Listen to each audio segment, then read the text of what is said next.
So the show Made in Abyss and how it has all these layers and each one is like an entirely different world and people praise that show for its world building and its intricately crafted setting.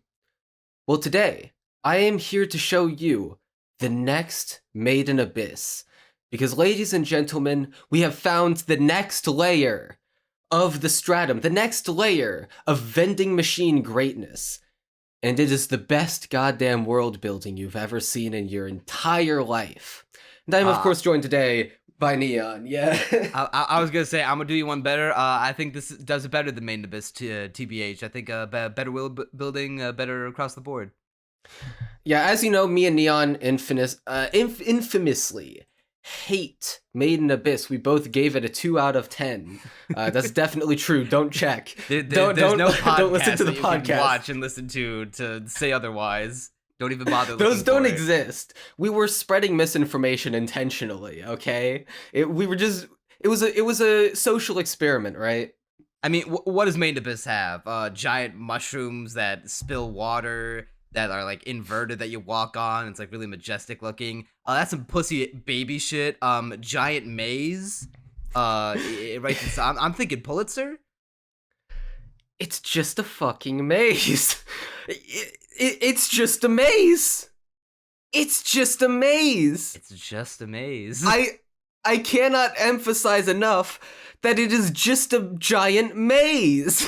Where is the beginning and end of this maze? If the place is divided into layers, I couldn't tell you. I mean, there is clearly one because at the end of the episode, Lammis and Chief Bear and their whole gang, they do come to this layer of the abyss. I just can't get over the fact that it's just a maze. I was kind of hoping we'd be like a whole new biome, and I suppose technically it is, but God, it's just this is amazing. one of the worst episodes of the show. I know that sounds weird to say about an episode that objectively had more progress and narrative to it than the last two episodes combined, honestly, but it's just a maze. Yeah, the most interesting part about the location is looking at it from the top and just seeing how expansive it is. But then we spend like the entirety. We might as well have just been sitting in front of one wall the entire time. The background Yeah. artists were making bank on this one, saving So, yeah, each the effort. wall is. See, here's the issue with this setting. Because the entire episode, what I do when I'm watching something that's boring as hell is come up with a better version of it in my head. This is the inspiration behind many narrative decisions in my own stories. I just see something really boring and go, I could do that, but good. And so Nintendo when I was, hired this man. but I'm looking at this and I'm like, there is so much potential here. Think about it like this: you were stranded in like this desert-esque location. I mean, it's Yellowstone maze walls. It's not. It doesn't seem to actually be like I an too have arid played the new Super region, Mario Brothers but platformers. it's like it's just like what I'm imagining in my head is completely arid, completely devoid of life for the most part.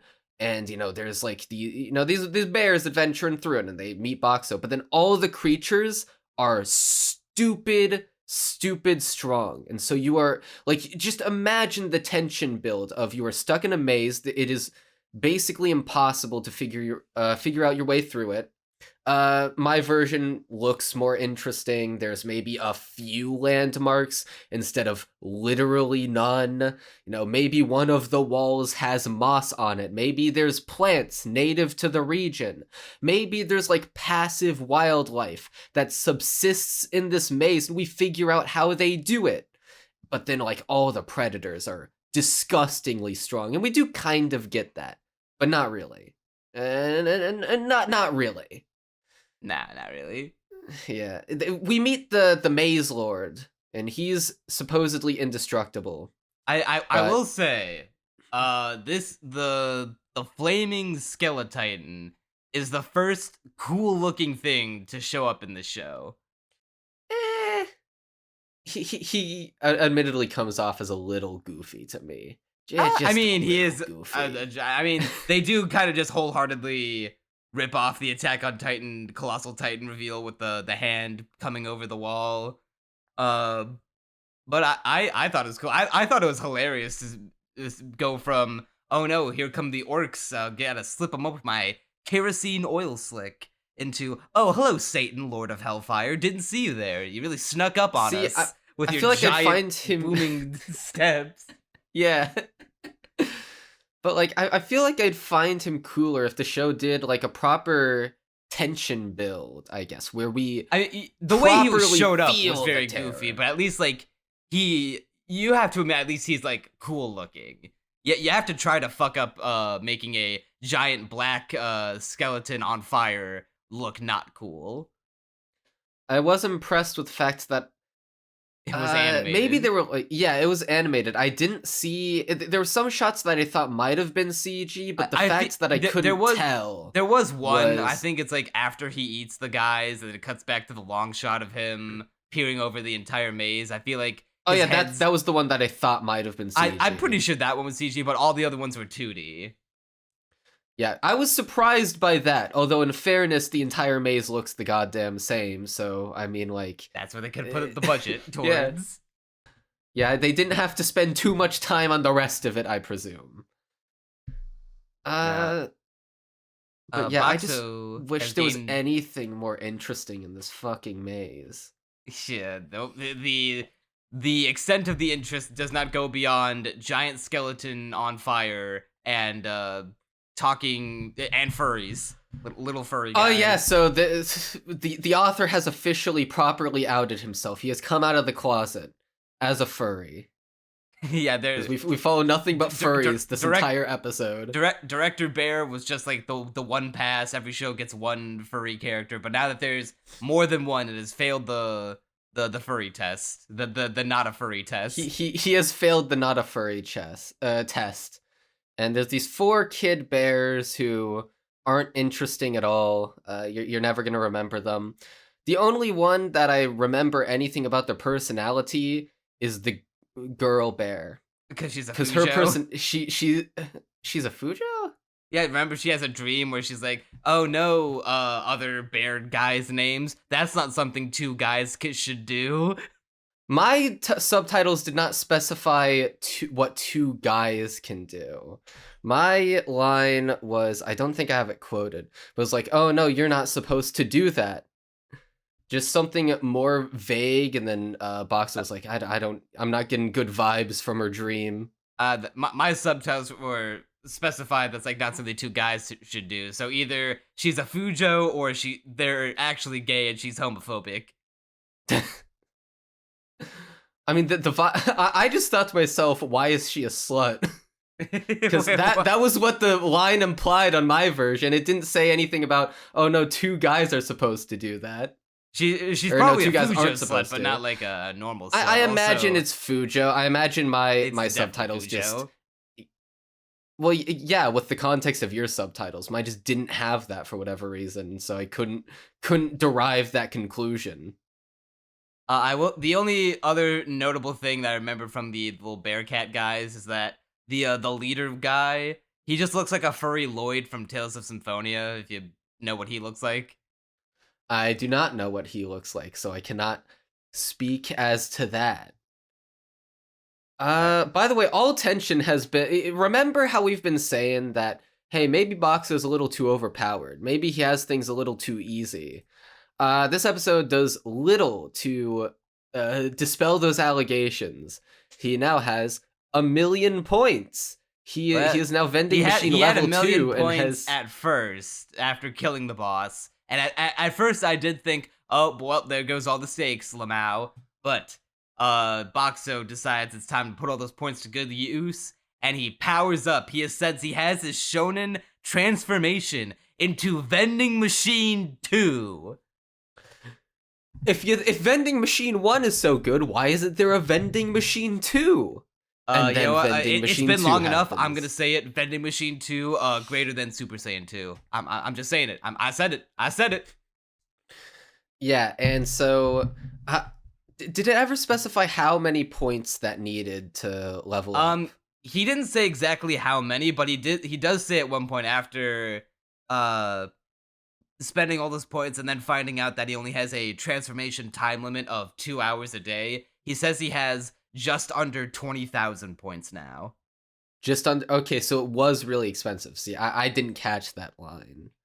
But he also has solar panels now. Yeah, so he just makes as long as it's a coins sunny by day, existing. he never has to worry about consuming points for existing again. Yeah, which also peeved me. Well, at least he's environmentally even... based now. Yeah, But boxxo is a greenhouse icon. I'm just wondering, like, actually, no, I'm no longer wondering. We're just not gonna. Stakes aren't a thing anymore. They removed stakes. Yeah, they he may have them out of the game. He may have spent like 900,000 something points to power up into vending machine 2, whatever that means. Which I guess it gives him more power ups, which. But like we had no idea. I was under the Yeah. impression this whole time that as long as it had existed at one point as a vending machine in history, or it's like as long as it's a real thing, he could transform into whatever he wants, and it would just spend points. I didn't realize that there was a class of like a catalog page of transformations I just did not have access to because they never tell us. Well, see, as I was saying last episode, I think in episode 1 it was established that boxxo can only use stuff that he used, but that also doesn't make sense because there was no reason for him to use the gas mask. I'm pretty sure that he could just turn into, as long as it qualifies as a I think the show is just overwritten. You put money into and you get something out of it. Well, that's how the show has been treating it the entire time, but I could have sworn that was established in episode 1. Maybe I do need to go back and check, because this has been an ongoing issue for now 2 podcasts running, a discrepancy in our memories. But I'm too lazy to do that right now. There is no chance in hell this motherfucker has used the condom machine, because there is no way he has had sex. Good point. Good point.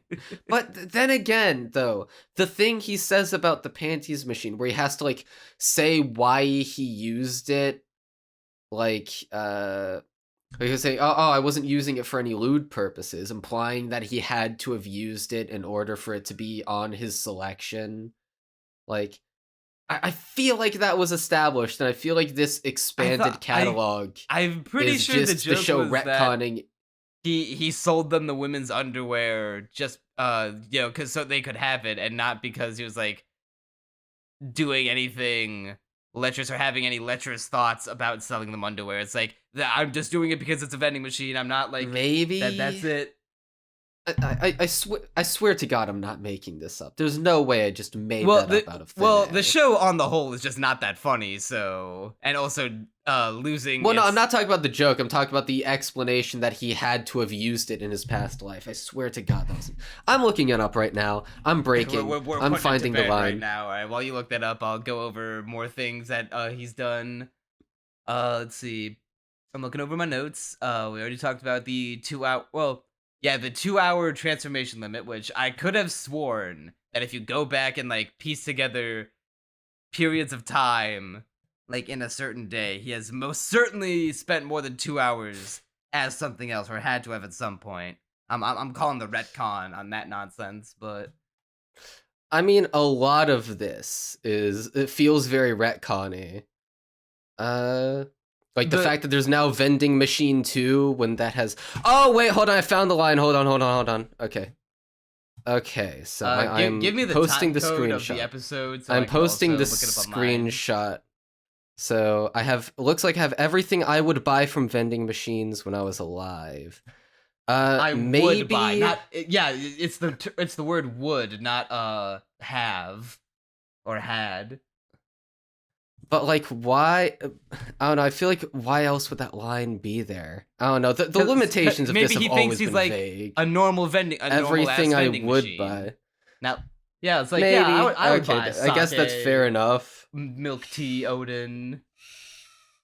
I guess, but like even still, the limitations on this thing are vague as hell. This motherfucker never needs kerosene. He rides a motorcycle. He does, in fact, ride a motorcycle. Hold on, what the fuck were we saying before I found the screenshot? I'm some stuff about retcons and the destruction of any stakes in the show, because I know I keep alluding to it, but this show is in desperate need of a Spawn style power meter to let us know how much power Boxxo has left, because otherwise we have no clue that he's in danger. Like, the last episode was the closest he's come to being challenged, and even then he pretty handedly destroyed the full area boss, like the stratum boss, by himself, using just his vending machine powers. I mean, at this point, I've given up on the idea that this show will ever have anything resembling stakes or an emotional crux to it. God, this episode has just it's so bad. I wasn't kidding when I said this was one of the worst episodes of the show. Probably not. It's probably not as bad as episode 3, because at least something of plot happened. Yeah, it had like a plot. It's not a good one. It's all about these Tasmanian devils. Now, here's the question. How much longer are we going to spend in this maze, or are we immediately going back to the clear flow lake stratum or whatever the fuck? Well, see, when I found... okay, so when Lammis and Co. find him by the end of the episode, I was actually a little peeved. Because granted, at this point I was with the furries? No. Well, kind of. What I was hoping would happen was, I was holding out a vague hope in my mind, like, they had the express goal of taking Boxxo back to their hideout. So I thought what would be interesting is if, for, like, another episode, they, like, take him back to the hideout. And we find the village of furries. Yeah, the village of Ewoks.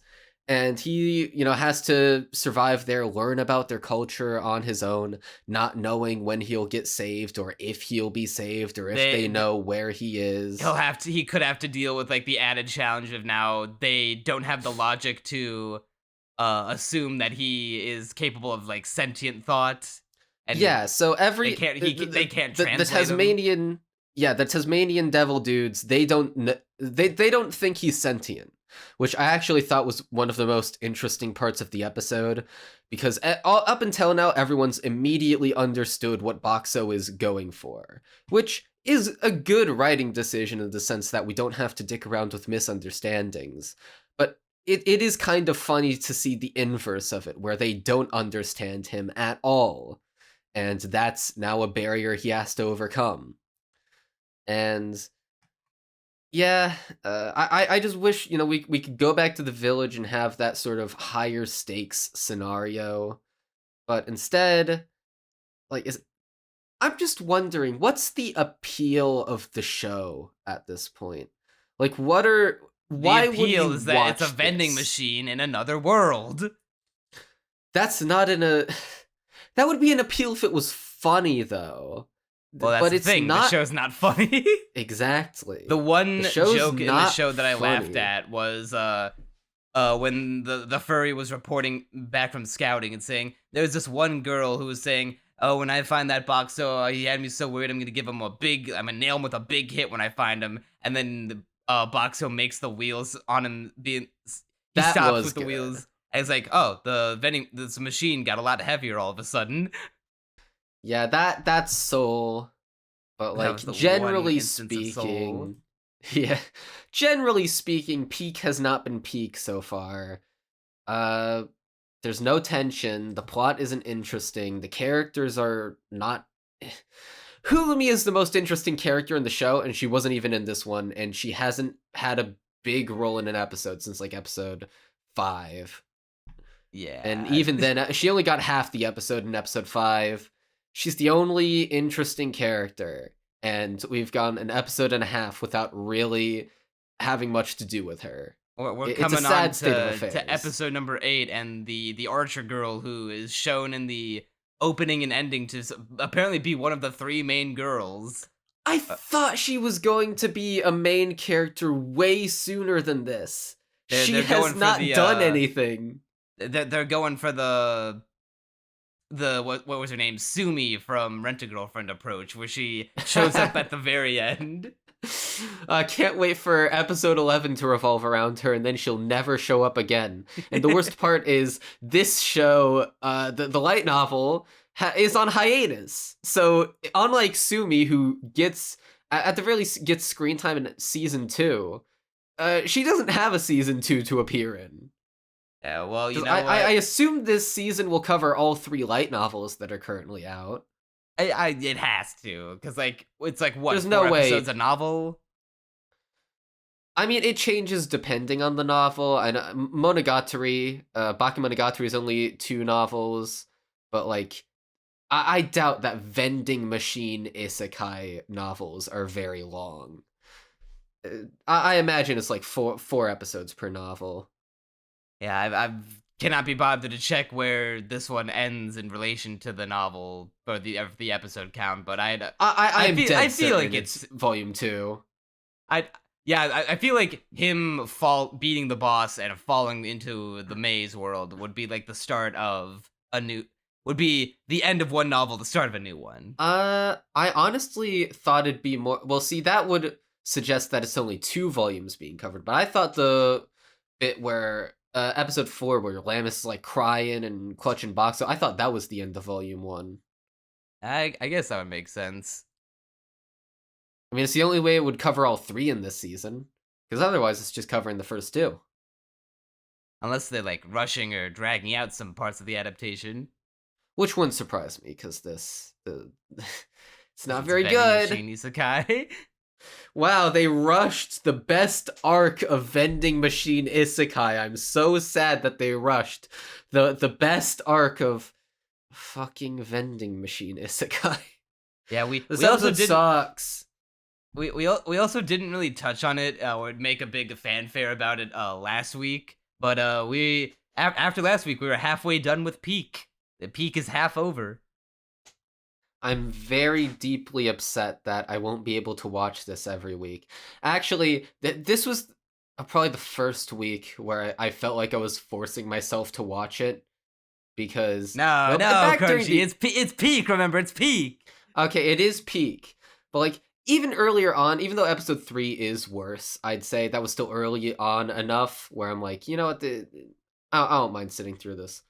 But you want to know what did it to me? I'm reading something actually good called Kizu Monogatari, and I had to stop reading it to watch the episode for the podcast. It was a very devastating moment.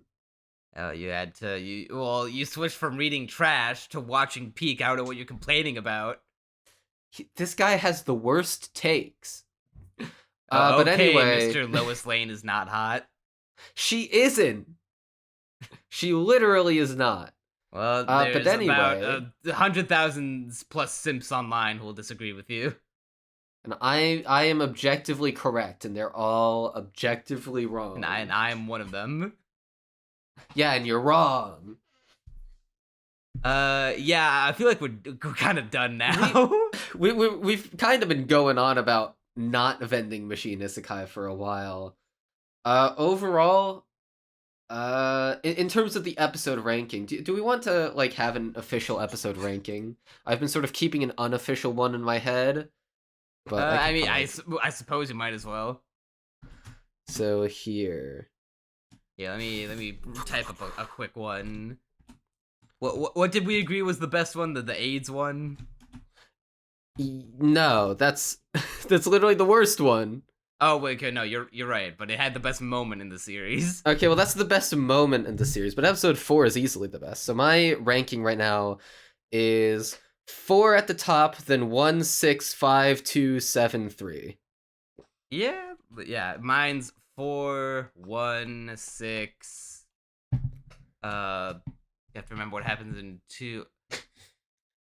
2 is just that random side quest with the fire frog and the Fanta. Frog. That's right. That one was bad. It was bad, but the fire frog part at least had more of a pulse to it than anything that happened in episode 7. Yeah, well, I my brain cannot think think of it without just wasting time. So I'll hit you with the updated ranking list next week. All right. And I will keep track of mine over the next few episodes. Yeah, this was disappointing. Probably like a 3 out of 10 episode. It was real bad. Well, hopefully they can turn it around next week. That's about it. Oh, did you have something else to say? I was just gonna say, even the best of us slip up every now and then.